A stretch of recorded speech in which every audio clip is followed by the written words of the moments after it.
Hello, everyone. 皆さん、こんにちは。My name is Louise, and this is Keiko. 私はルイスです。こちら、私ですが、ケイコです。I will be your MC today, and Keiko will be in charge of language support. はい。今日私が MC、司会を務めます。そして、ケイコが、日英通訳を務めさせていただきます。And I want to say a big welcome to the next installment in our Fostering Global Citizens series. はい。そして皆様ようこそ、今日の育て地球市民シリーズの会へ、ようこそお越しいただきました。Today we are headed to the Seychelles. はい。今日はですね、セーシェルというところへ皆さんをお招きしたいと思います。The Seychelles are known for its beautiful ocean and rich marine life. はい。このセーシェル諸島なんですが、とても美しい海、そして豊かな、海洋自然に恵まれた、場所です。And our guest today is Frances Benstrom, who participated in Peace Boat's Ocean and Climate Youth Ambassador Program in 2018. そして今日のゲスト、フランセス・ベンストロングさんですが、2018年にピースボートクルーズに参加いただきまして、海洋汚染や気候変動に関する取り組みを行うオーシャンユースとして挑戦いただいた方です。And we're going to talk about some of the many projects Frances has been involved in to raise awareness of plastic issues and ocean protection. はい。そしてこのフランセスさんに今日は彼女がずっとこれまで取り組んできている、たくさんのプロジェクト、プラスチック問題や、海洋保全に関するプロジェクトについてお話していただきます。But let's welcome Frances to the studio. はい。ではフランセスさんをスタジオにお呼びしましょう。Hi, Hello, Frances. good morning. おはようございます。こんばんは。Yeah, that's right. What time is it on your end right now? そちらでは何時ですか？朝の9時半です。Oh, I see. So it's a little early. 少し朝早いですね。Great. So we are very excited to have you with us today and to hear more about your journey through marine education and marine conservation.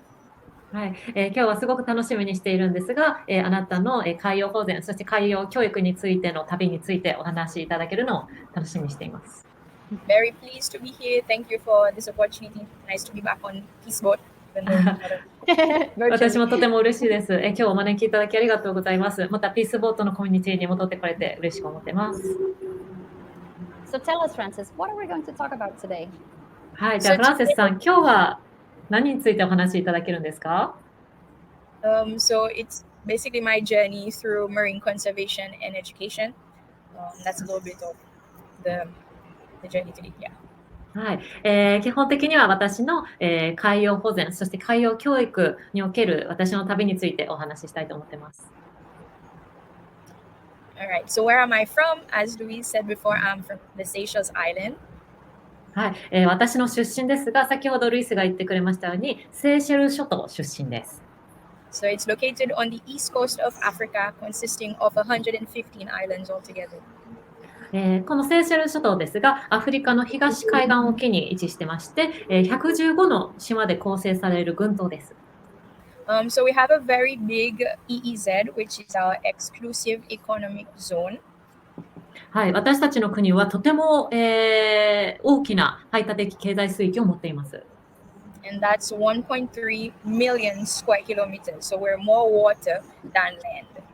はい。実際にその水域ですが、130万平方キロメートルにもわたりますので、実際の島の面積よりも、かなり大きな水域になります。So in 2020, the government of Seychelles decided to protect 1/3 of the Seychelles water.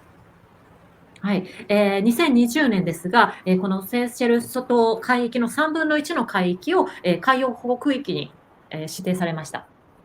Which is an area larger than Germany, so it's a very, very big area. はい。実際この3分の1の海域はドイツ国土よりも広いエリアになりますので、とても広い海域になります。That's very impressive. Such a large protected area. That must have taken quite some effort.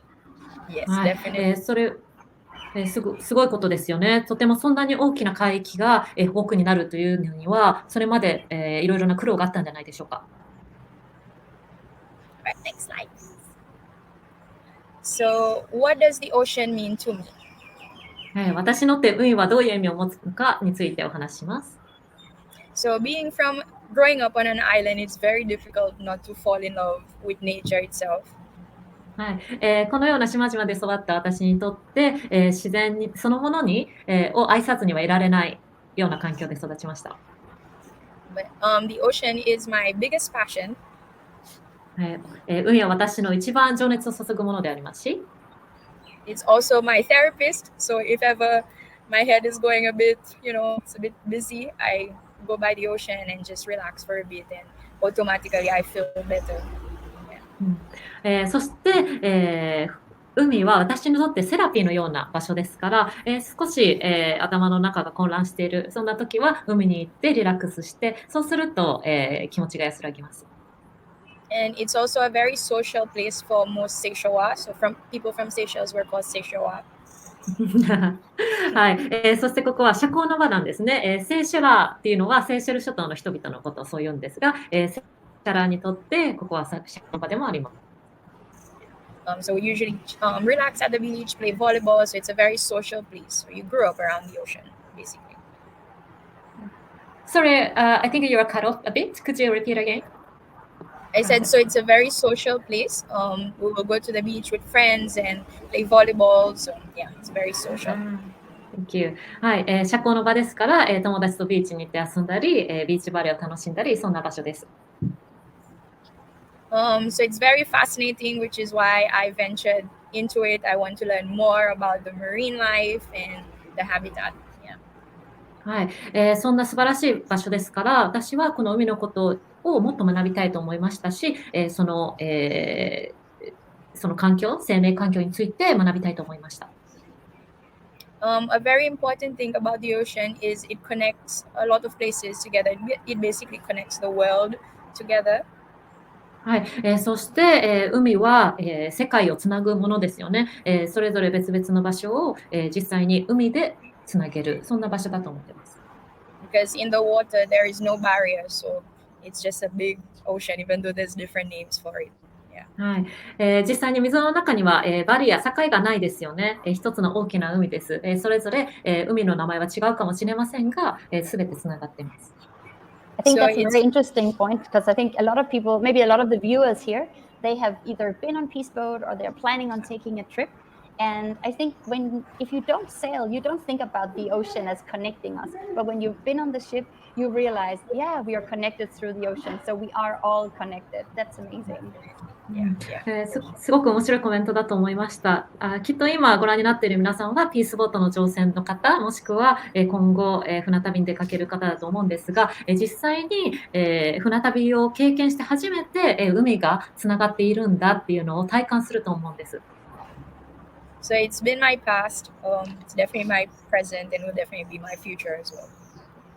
ですので、このように海は私の過去でもありますし、今、私がある現実、そして私の未来でもあります。Alright, next slide. Thank you. So a little bit on my journey. This is basically just a little timeline on what I've been doing and what I'm currently doing. では私のこれまでの経歴についてお話したいと思います。これまで何をしてきたか、そして今何をしているかについてお話しします。Okay, so in 2014 is basically where it all began for me. 2014年が、私のこの旅のすべての始まりでした。Where I joined a marine educational program with Save Our Seas Foundation. 私はこの、海洋教育をする、団体ですね、マリンファウンデーションという団体に、属しました。So being a teenager, I got to experience going to a remote island called Naros, which is part of Seychelles. 私はその時はまだ10代だったんですけども、このプログラムの参加者の一員として、セーシェル諸島の一つの島に、行くことになりました。And because this island is very inhabited, the environment is bursting with life, and the underwater world was crazy beautiful. そしてこの島なんですが、とても、海洋自然、が豊かで、海の中も、とても綺麗でした。So during the program, it was a week. long. We learned more about turtles, lots of different marine life, and their importance, which was really, really interesting. このプログラムの間、1週間のプログラムだったんですが、その間、ウミガメのことについて、海洋生命について、海のいろいろなことについて学びました。Francis, I have just sorry, one question. Is this picture from there, where you're standing on the beach? 右上の写真ですね。あなたがビーチで立っている写真ですが、その時の写真なんですか？ You mean the first picture, the one with the turtle? The one where you're standing with your flippers, I guess, on the beach. It looks really incredible. Is that from this experience? This one is on the main island. Yeah. Oh, wow. So this is 2016. Okay, so completely unrelated but equally beautiful. はい、右上の写真は実際その時のではなくて2016年の時の、別のプログラムの写真なんですが、はい、全く違うプログラムなんですが、でも同じように美しい海ですよね。So from this program, automatically I knew I wanted a career related to marine. そしてこのプログラムでの経験を通して私は海洋、海に関する従事した仕事に就きたいと思うようになりました。So the journey kept going. So in 2016, I joined another program where I was a Blue Economy champion. 私は2016年に別のプログラムに参加したんです。ブルーエコノミーチャンピオンですね。Maybe I'll just touch a little bit on what exactly the blue economy is. Yeah. はい、ここでブルーエコノミーという言葉を言いましたが、このブルーエコノミーが何のことを示すのかについて少しお話したいと思います。So it's basically an ocean-based economy that gives value to resources or anything in the ocean itself. これは、基本的には、海をベースにした、エコノミー、経済の新しい産業の形なんですけども、この産業セクターでは、海の、資源すべてを、尊重し、守るような取り組みです。So it includes different sectors such as ecotourism, aquaculture, recreational, so diving. So yeah, so different sectors. It's a very broad concept, basically. このブルーエコノミーですが、さまざまな違う、産業を含めたセクターになります。その中には、エコツーリズムですとか、アクアカルチャー、海洋社会ですね。ですとか、ダイビング産業、そのような海にまつわるさまざまな、産業を、含んでブルーエコノミーと呼んでいます。Because our first, the most popular economy is tourism.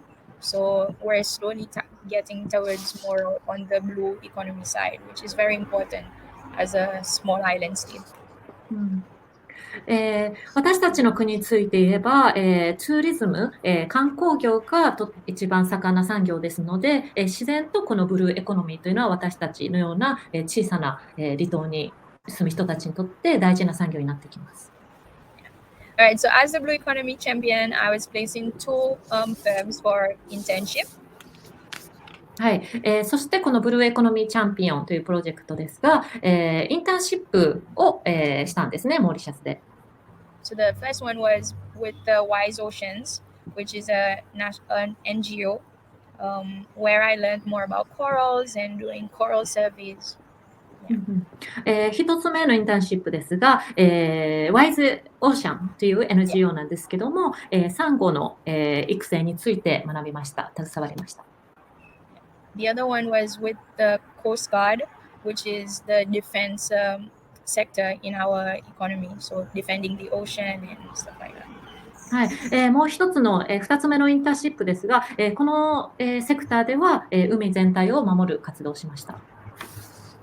So depending on your performance during the internship, we got to go to the second stage. So a small group of us were able to go to Mauritius. そしてこのインターンシップでは、その時の自分の、専門にもよるのですが、小さなグループに分かれて、モーリシャス諸島に行きました。To experience a little bit what they do for their blue economy as well. はい、そしてそこで、そのブルーエコノミーに対して、現地の人たちがどんな活動をしているかというのを学びました。Thank you.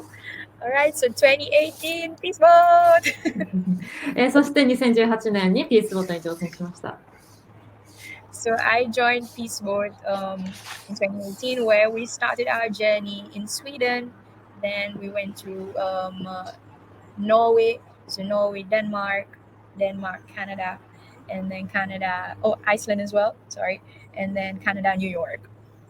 はい。私はユースアンバサダーとして、まずスウェーデンから乗船し、その後ノルウェー、デンマーク、アイスランド、カナダ、そしてニューヨークまで、乗船しました。So it was one of the most life-changing experience for me. このピースボートでの経験は、私の人生を変えるような経験でした。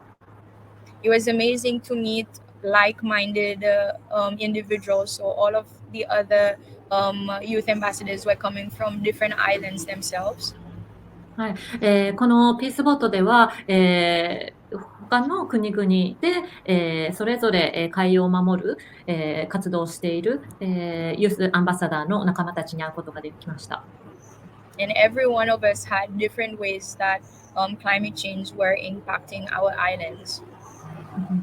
そして、ここに参加していたユースの人々はこの気候変動によってそれぞれ違う形で自分たちの、地域に影響を受けている、そんな人たちでした。And on the trip itself, it was really inspiring to see that there's lots of countries doing a lot of sustainable work as well. Like, for example, Denmark was amazing. はい。そしてこの旅では、それぞれ違った国が違った形で、活動しているというのを見ることができたのが印象的です。特にデンマークの活動は印象的でした。That's where we learned a little bit on the offshore wind farms, which was really, really inspiring to see. 特に、ウィンドハーム、風力発電ですね。風力発電などを電書などを見るのも、とても、印象的でした。And Frances knows I'm from Denmark, so she's using this example just to butter me up a little bit. 私は実はデンマーク出身なんですけども、私のためにデンマークを例に出してくださいましたね。It's true. It was actually really, really nice. そうです、そうです。To wave your flag. あなたの国の国旗を振ってますよ。So the last stop was New York. はい、最後の寄港地はニューヨークだったんですが。And in New York, it was amazing because us as youth, we got the opportunity to express ourselves in the UN political forum. ここのニューヨークでの経験は、すごく素晴らしかったんですが、私たちはこのオーシャンユースとして、国連のフォーラムで実際に私たちの、活動や意見を表現することができました。And it's something I definitely want to do more of because it's through conferences and meeting other people from different islands or different parts of the world that we learn more from each other and just take from their example as well. Yeah. はい。このような活動ですが、これからももっと、やってみたいと思っていることです。こういって、カンファレンスなどに参加し、いろいろな地域のいろいろな人々と会い、共有し合うことで、それぞれの活動を学ぶこともできますし、いろいろな事例を学ぶことができると思います。So just to note as well, on the ship, we got to educate a lot of the guests as well, like what's happening on our islands. Because we're so small, a lot of places don't know about us. But there's big impacts coming from bigger countries. So yeah, it was good to put it out there. はい。そしてその船ですが、私が良かったなと思うのは、私たちのような国はとても小さいですし、そこで何が起こっているのかっていうのを知らない人がたくさんいたと思うんです。でもこの私たちの国で起こっていることというのは、大きなより大きな国などから起こっている、そしてそこの影響を受けているっていうのが大きいですので、そのことを共有できてよかったと思っています。So thank you, Peace Boat. ピースボートありがとう。Our pleasure. どういたしまして。All right. So after Peace Boat, I went to university in England. はい。その後ですが、ピースボートの後、イギリスの大学に行きました。So I was studying for 3 years. I studied ocean science and marine conservation at University of Plymouth. はい、そこで、海洋科学と保護の、について、プリマス大学で3年間勉強しました。And it was honestly a very, very challenging time, especially through a pandemic. はい、その3年間はとても、大変な年でした。特に、このコロナのパンデミックの渦中でしたから。Yeah. And I found it difficult because as an islander, that's as I said before, the ocean was always my therapist. And being away from it made me very, very homesick. はい、そしてその間の生活が、大変だったというのは、私は島の出身ですから、海というのが、私にとってのセラピーでした。そこから離れるというのが、自分のがホームシックになるようなことでした。And then I met this girl from the Bahamas, and just as me, she was feeling the same. So we decided why not create our own society at university.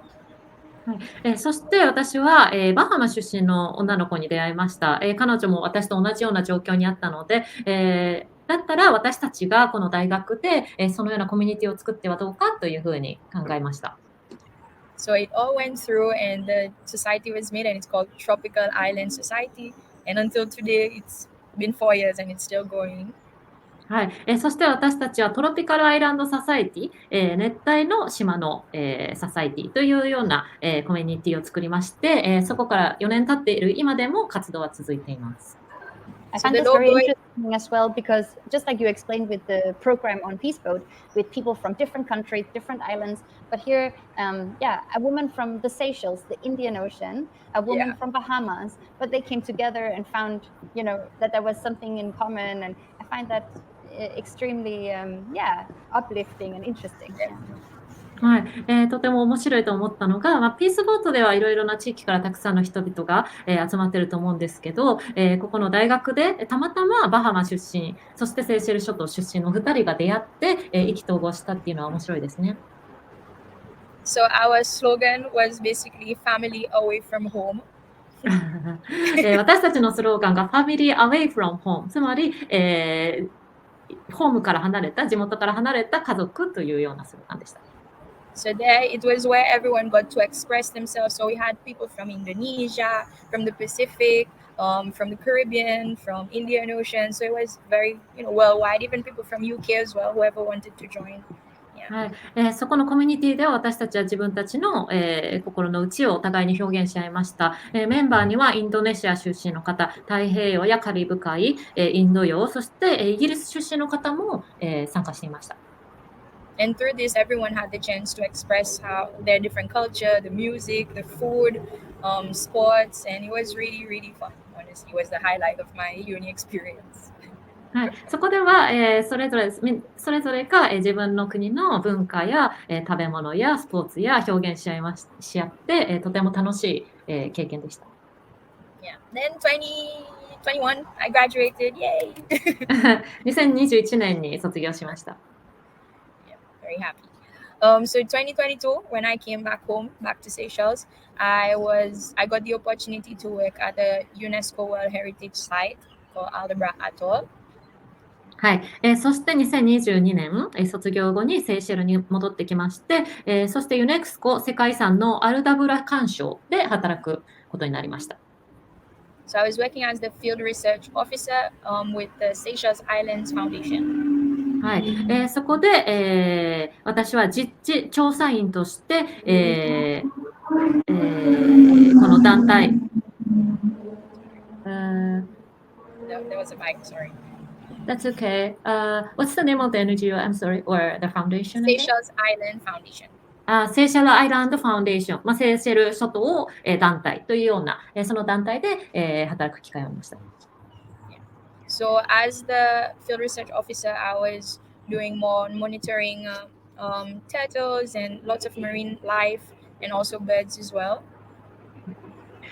実地調査員として私はモニタリングに携わったり、ウミガメや、他の海洋生物、そして鳥などの、研究に携わりました。So just to note, you can see on the map, Aldabra is closer to Madagascar than Seychelles. はい、この地図でわかると思うんですけども、見ていただくと、この、アルダブラ環礁というのは、マダガスカルに近いようになります。セーシェルよりもマダガスカルに近いですね。And it's very, very remote. And on the island, there were 18 of us working, including research and logistics team. はい、ですので、わかりますように、この、島ですが、とても離れたところにありまして、そこで、18人のメンバーで、研究や、研究調査を行っていました。And it's also a very beautiful place, so it's very pristine since there's no one living there or anywhere close to it. とても見ていただければわかるようにとても美しいところでした。小さな島ですので、多くの人が住んでいるわけではないので、保護されていて、とても綺麗な自然でした。So it's basically just you and nature. ですので自分と自然だけ、そのようなところでした。So I assume you didn't go home and over the weekend you stayed there. ってことは週末にちょっとお家に帰ったりってことはなかったんですよね。Yeah, I was there for 6 months. It was crazy because I had just come from UK and then decided to go straight on the island.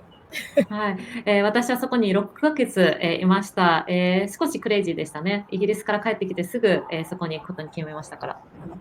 Yeah, but it was a wonderful experience. It was very tough because of the way the terrain, it's very rough and it's very hot as well. So it's very demanding work. Yeah. とても素晴らしい経験でした。ただ、とてもハードでもありました。そこでの、とても気温も暑かったですし、大変な気候でしたから、そこで、実地調査をするのは、大変でした。I kind of missed the social aspect of things, and I decided not to renew the contract, and decided to come back to Mahi after. はい、ですので、やはり、私の、社交の機会っていうのが欲しいなと思いましたので、その後は、研究を続けることはやめ、戻ってくることにしました。Alright, so as I said, I did miss the social aspect, and this job came in perfectly. So I was working at a resort. はい、はい、先ほど言いましたように、私は、社交の場が欲しかったですので、戻ってきまして、そしてこの完璧な、私にとって完璧な仕事を得ることができました。それはリゾートで働くことでした。So at the resort, I was working as a marine educator, promoting sustainable tourism. そこでは、このリゾートでは私は海洋教育者として、サステナブルツーリズムについて、推進する活動を行いました。So I got to bring guests out in the water, making sure they're okay and practicing good snorkeling practices too. Yeah.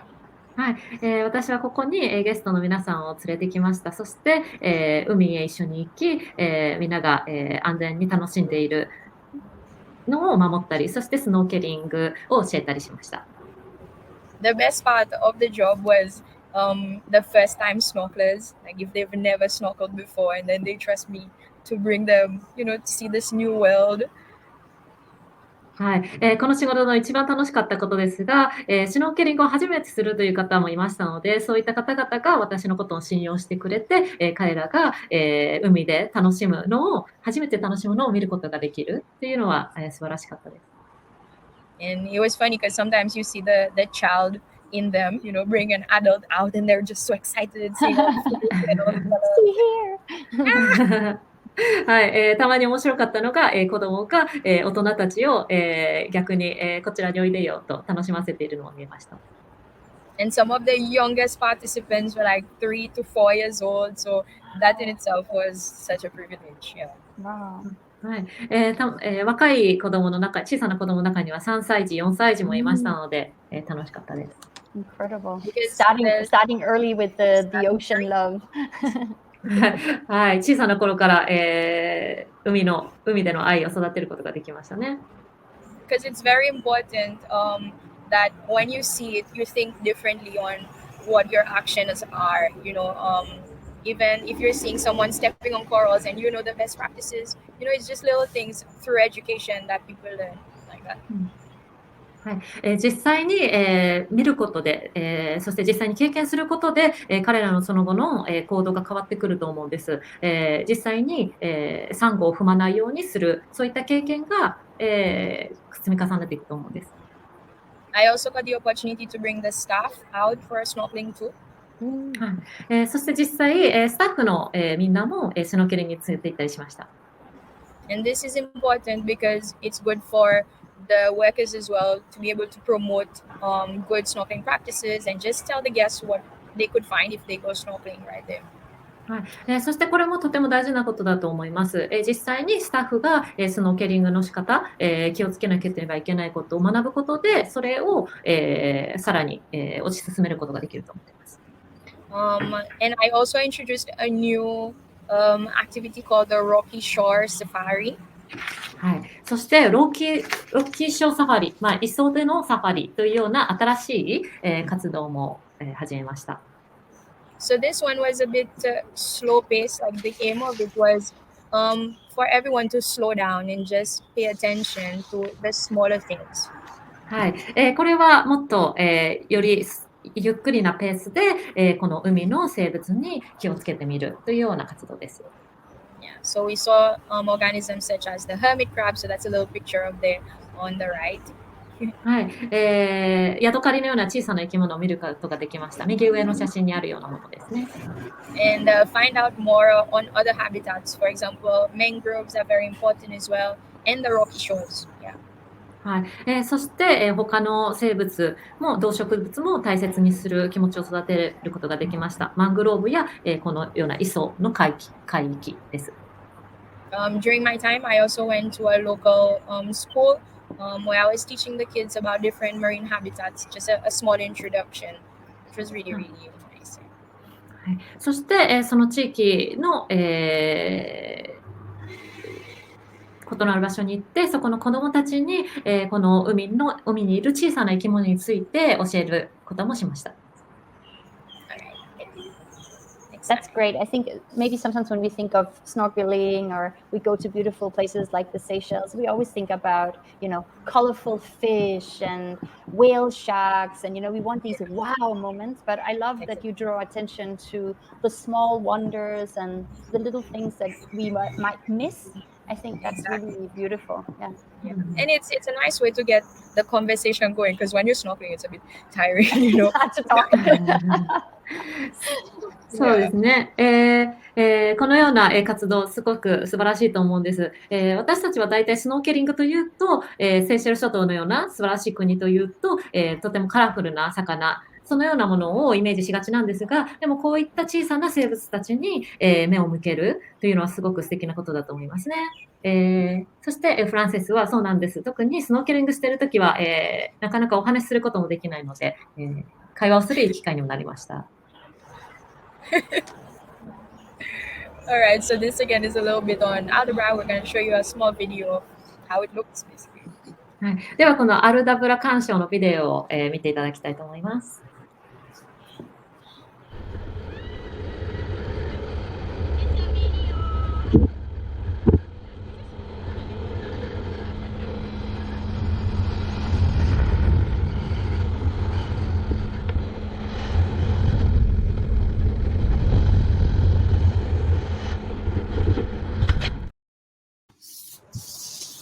What's going on here? 何やってたんですか？ So this was just when we were doing some monitoring work out in the lagoon. So yeah, again, you're out there in the sun and yeah, very, very wild. はい、今の、ビデオですが、私たちラグーンの外でモニタリングをしていた時の様子です。So it was really an honor to be able to visit such a beautiful place because not a lot of people get to go there. Yeah. はい、とてもそんな、美しいところに行けるなんて、とても、私にとって光栄でした。多くの人は行く機会がなかなかないと思うので。And then the other And Francis, we have one more video. Yeah, where can you maybe just set the scene? Where are we? What are we doing there? Is it the same? So we're in the lagoon. はい、もう一つビデオがあると思うんですけども、フランセスさん、このビデオは、どこで何をしているビデオなんでしょう？ Yeah. So we're in the lagoon, and most times I didn't get to film that bit, but it was one of my favorite monitoring. はい、私が、一番気に入っている、モニタリングの中の、一つの、時なんですけども。It was called rodeo, where we had to follow the turtle that's swimming at that rate that you will see. はい、このモニタリングでは、ウミガメを私たちが追いかけて、彼らの生態についてモニタリングするというような、調査なんです。And then just basically position yourself to jump on the turtle and catch it in the water. Sorry, could you say it again? We had to be on the boat itself and then jump in the water, try and catch the turtle.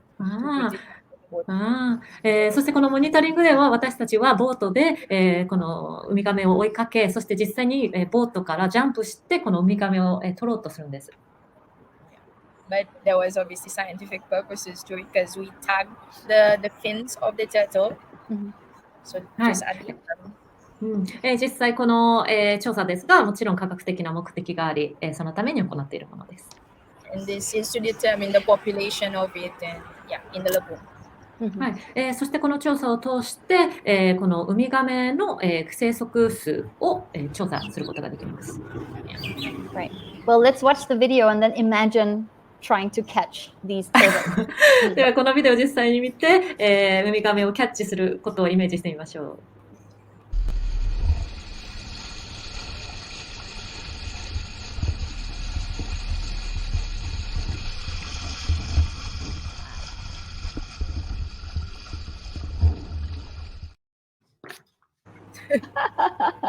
It looks rather impossible. ちょっとキャッチするのは不可能に見えますが。But after 6 months of trying, master. Okay. でも6ヶ月これをやり続けるとそれができるようになるんです。Alright. So Aldebaran is very beautiful, but at the same time, there are some environmental threats being on how remote it is. はい、このように美しい海洋環境なんですが、同時にその破壊も、環境破壊も、行われているというお話をいたします。So marine debris is one of the biggest threats that we have to deal with on the island. はい、海洋ゴミが、この環境破壊で、最も深刻な問題の一つです。And there was a cleanup back in 2019 for 5 weeks. はい、2019年に、5週間の間、このビーチのクリーンアップ活動を行いました。Where Seychelles Island Foundation and Oxford University partnered up together for the cleanup expedition. はい、この時は、オックスフォード大学と、この団体が、共同作業として、このクリーンアップ活動を行いました。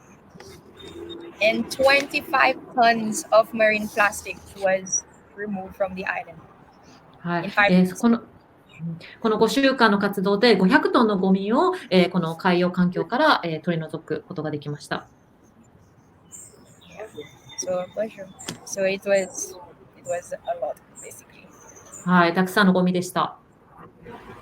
And most of these debris, it comes in by the waves and winds and current, and just basically wash ashore. はい、この海洋ゴミなんですが、どうやってきたかというと、海流や波、そして海風によって運ばれてきたものです。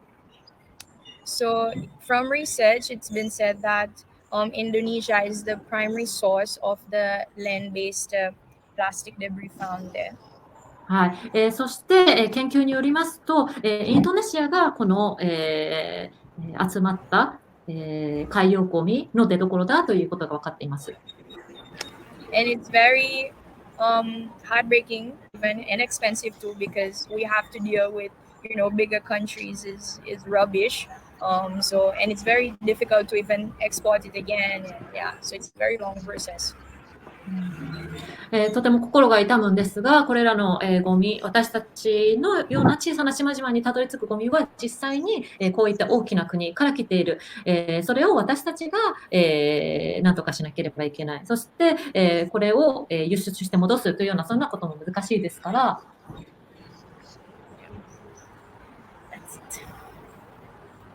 So this is a little bit on what I'm currently doing at the moment. はい、そしてですね、ここからですね、私が今実際にやっている活動についてお話したいと思っています。So I believe through education, changes can happen. はい、私は教育を通して変化というのをもたらせれると信じています。So I'm currently involved in a program called Captain Fun Plastic by Soapbox in South Africa. はい、現在私は、キャプテンプラスチックという、教育プログラムに、従事しています。これは南アフリカのソープボックスという、企業によって運営されているプログラムです。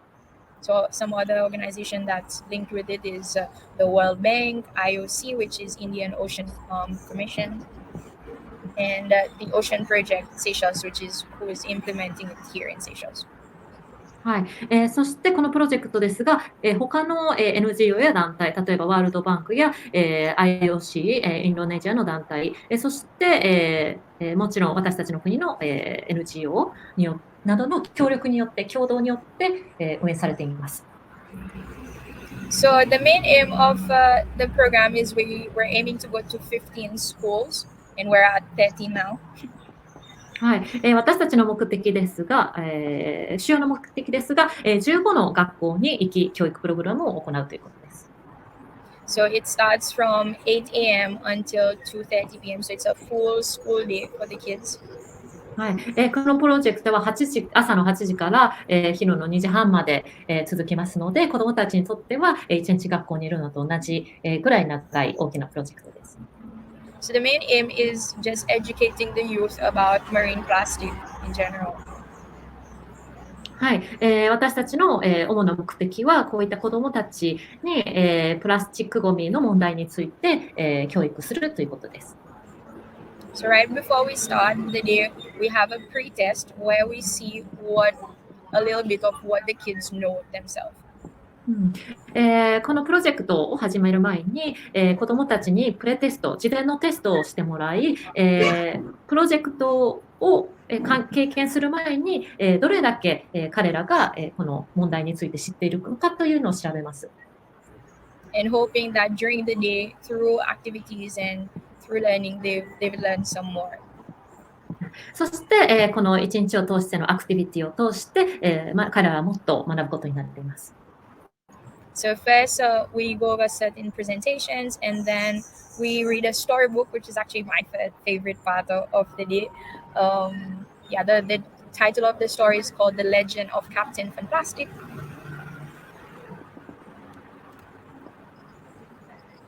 はい、このプロジェクトですが、まずはプレゼンテーションから始めます。そしてその後、本を読み聞かせるんですが、この本の読み聞かせが私の一番好きな、部分なんです。この本のタイトルですが、レジェンド・オブ、キャプテン・プラスチック。キャプテン・プラスチックの、レジェンドというのは面白いようなタイトルですか？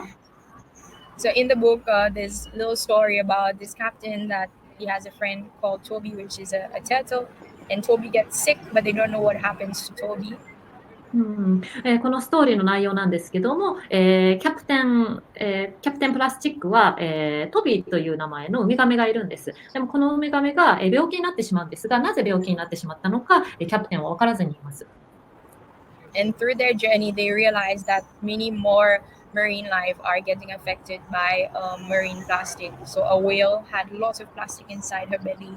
Even a bird had like plastic wrapped around her. So these are real life situations as well. そして彼らは、一緒に旅に出るんですが、この旅を通して他にもたくさんの海洋生物が同じように、プラスチックによって、病気になっているということを知ります。例えば、鳥やクジラなんかのお腹にプラスチックが溜まってしまって病気になってしまうというようなことです。So the kids and then get to express how they felt about the story and what they learned through recycling and reducing and all these things that are included in the book. そして子どもたちはこのストーリーを通して彼らがどんなふうに感じたか何を学んだかというのを表現し合います。そしてリサイクルやリユースといった概念もこの物語に含まれています。We then bring the kids to the beach where we have a beach cleanup. はい、そしてこの後子どもたちをビーチに連れて行き一緒にビーチの清掃をします。And they get very competitive because we split them into groups and they're like, we want to find the best treasure. We call it treasures because again, you can recycle and reuse all these goods. So it's very funny. そして子どもたちは、とても、熱心になりますし、競争心を、揺さぶられるんですね。グループに分かれて、拾うのを競争するような形です。そして、中には、宝物を見つけたと喜ぶ子もいるんですね。宝物、ゴミなんですけども、リサイクル、リユースという、方法を知っている子どもなので、それが宝物だというんですね。And this is just to show them firsthand that this problem is happening in the Seychelles as well, just in their playground, so yeah. はい、そして、このような大きな問題だとは思うんですけども、これがセーシェル諸島でも起こっている、自分たちの、島でも起こっているというふうに、学ぶことができます。But then you are raising a lot of new fantastic individuals. That's amazing. はい、そして、子どもたちがたくさん、キャプテンに育ってますね。ファンタスティック、素晴らしい。でもファンプラスティック、プラスチック、面白いプラスチックかけて言ってましたが。So this program in general is not only in the Seychelles. I've seen that Captain Fantastic has traveled to Comore, has been to, I think, Mauritius, but basically it started in South Africa itself, which is a really amazing program. はい、そして、このプロジェクトですが、この私たちの国セーシェル諸島だけで、始まったものではなくって、実際南アフリカで、始まったので、とても素晴らしいプロジェクトです。So in March, I joined an Indian Ocean Forum for young entrepreneurs, and it was held in the Seychelles. はい、そして3月に私は、インド洋フォーラムに参加し、若手起業家たちのためのインドフォーラムに、参加しました。これはセーシェルで行われました。So this is the whole Indian Ocean team of everyone that was participating, from ministers to participants. はい、そしてここの写真にあるのがこのインド洋、フォーラムに参加したチームメンバー全員です。And I was presenting a project, so I was trying to get grant to make my project a reality. はい、そして私が、プレゼンしたのは、私が補助金を申請中であります、自分の、やりたいプロジェクトについてプレゼンしました。So I wanted to make children's books, so coloring books and stuff like that for the kids themselves to learn more about marine life in general. はい、私は、絵本を出版したいんです。この絵本は、子どもたちが、塗り絵をできるような本なんですが、同時に、この海洋世界問題について学べるような絵本になっています。So in the end, I didn't get the funding, but I did try again. So I'm awaiting a new grant now for hopefully by next week. So fingers crossed. はい、この補助金は、その時は受けることができなかったんですが、再度、申請していて、先週には結果がわかるので、今回は補助金を、受けれることを願っています。I think it's very important, especially as local, to know all the fish species and because I don't know, we don't have that much local resources. Even in school, you learn more about foreign countries instead of what we have in our nature itself. はい、この絵本のプロジェクトではとても大事だと思ってるんです。というのは、学校などでも子どもたちは自分の、地域の、海洋リソースについてはあまり学ぶ機会がないです。他の国々の、海洋資源についてばかり学ぶので、自分の地域の、資源について学べると思ってます。I totally agree. I look forward to learning about the Seychelles through your book, Frances. はい、本当にそう思います。セーシェルについてあなたの絵本を通してもっと学びたいと思ってます。So just looking towards the future on little steps that we can all make. So participating in river or beach cleanups or just any cleanups for that matter does make a difference.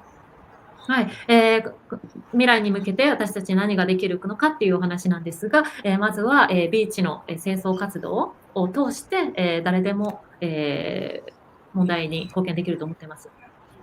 And just trying to prevent using single-use plastic because once this plastic is here, it will never go away. It just becomes smaller into microplastic. So it's here forever. はい、そしてあとは使い捨ての、プラスチック製品を使わないということです。こういったプラスチック製品はすぐに小さくなってマイクロプラスチックに変わってしまうので。